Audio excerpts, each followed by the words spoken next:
Bienvenidos a Derecho Empresarial. La sesión de hoy es sobre aplicación de utilidades y reservas. Como hemos venido hablando, sobre todo en esta sesión, se recomienda que tengan a la mano a su auditor o a su contador o mínimamente haber conversado con ellos respecto de estos temas. Porque si bien es cierto, aparecen en la Ley General de Sociedades, pero básicamente es mejor comprenderlos en la práctica con un contador que les puede explicar detalladamente y de manera técnica estas referencias, ¿no? Abordando en todo caso lo que es propuesta de aplicación de utilidades, tenemos que tener en cuenta siempre que toda sociedad está regulada en general por la Junta General, ya sea de accionistas o de socios. Entonces, ¿quiénes son los que proponen qué hacer con las utilidades? Por eso es propuesta de aplicación de utilidades. ¿Quiénes son los que plantean qué hacer con las ganancias? Porque cuando son utilidades, gracias a Dios para esa sociedad, son ganancias, ¿no? Estamos, como dicen, dentro de lo boyante. Los que se encargan de decidir qué hacer con esas utilidades son los de la Junta General, ¿no? Ellos deciden qué es lo que va a pasar con esas utilidades y el destino que va a favorecer o el destino que va, en todo caso, a transformar la sociedad y a los accionistas que la componen. Según nuestra lámina, dice, el directorio solo propone, la Junta General es la que decide, claro, en ese orden de ideas, y como ya hemos visto en sesiones anteriores, dentro de nuestra pirámide, la Junta General es quien administra todo, quien decide todo, delegando de la Junta, ¿a quién? Al directorio. Pero si esta sociedad no tuviera directorio, el gerente. Entonces, si el directorio propone, es como el dicho, ¿no? El hombre propone y Dios dispone. La Junta General es Dios y el hombre es el directorio. El directorio propone, pero quien decide al final es la Junta. Entonces la Junta dice, vamos a realizar tales actividades con las utilidades. Una de ellas puede ser, por ejemplo, vamos a pagar los impuestos que nos están ahogando y tenemos toda clase de impuestos de acuerdo a nuestra actividad societaria. O puede ser, mira, de estas utilidades, sí, vamos a distribuirlas a los socios accionistas acorde a sus aportes, pero siempre hay que mantener la reserva. Y ya como hemos mencionado en las sesiones anteriores, la reserva es una parte alícuota de las utilidades, pero que cuando ésta llega al quinto del capital social, ya se convierte en reserva disponible, no reserva legal que debe ser guardada para, en todo caso, contingencias. Como ya hemos visto en casos anteriores, que puede ser inclusive hasta por reducción de capital.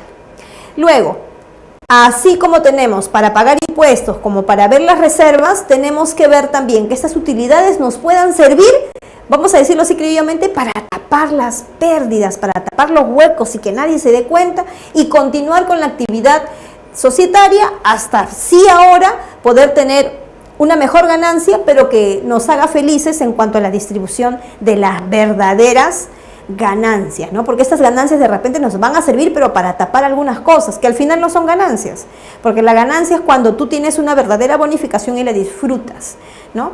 En todo caso, la aplicación de esas utilidades sería para paliar la coyuntura, ¿no?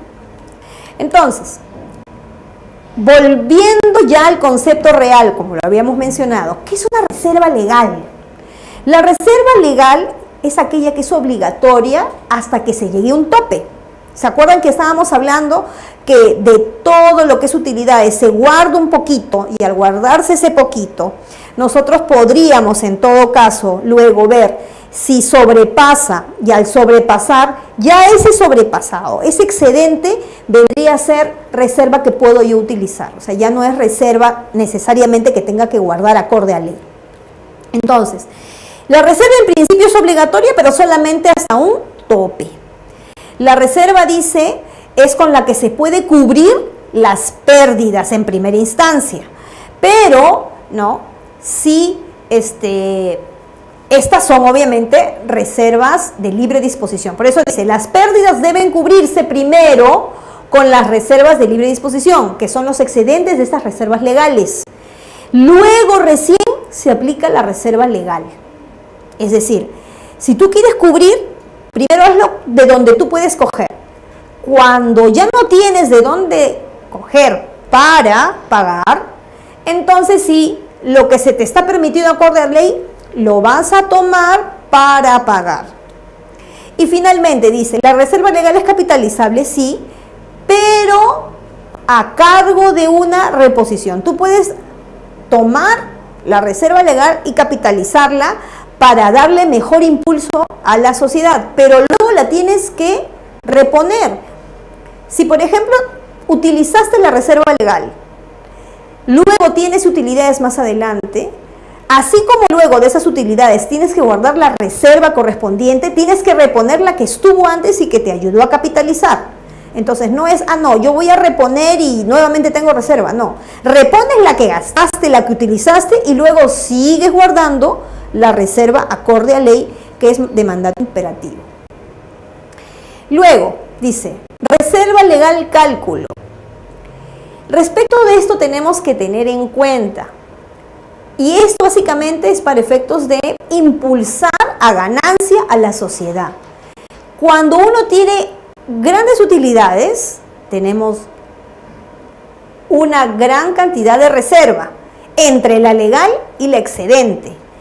Y obviamente se puede distribuir mejor respecto de los socios. Entonces dice, la condición previa a un cálculo de reserva legal es cualquiera sea el monto de la utilidad después de pagarse el impuesto a la renta.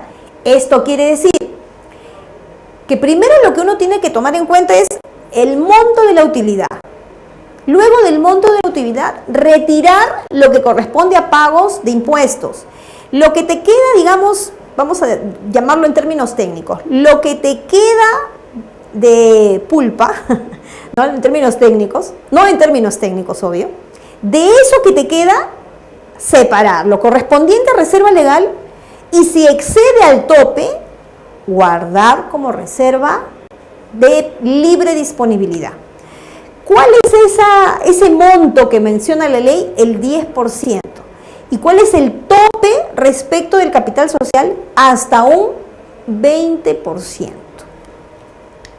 Entonces, dentro de este esquema de si tengo reserva que guardar obligatoria y tengo reserva que disponer de manera libremente, tenemos el tema del dividendo obligatorio.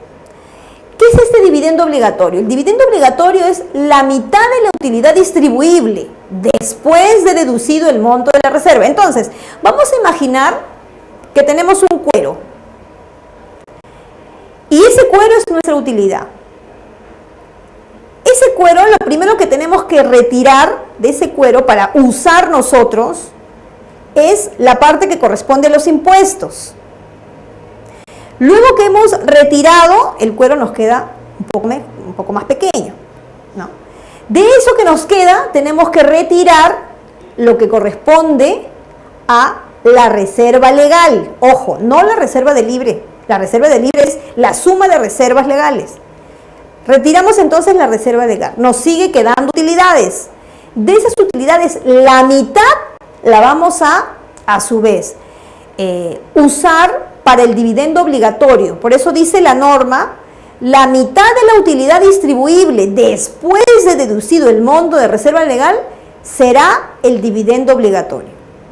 Entonces, nosotros podemos obtener una utilidad de este tamaño retirándole la renta, el IGB, que son los impuestos, retirándole la reserva legal, retirándole algunos otros detalles atribuibles a la sociedad.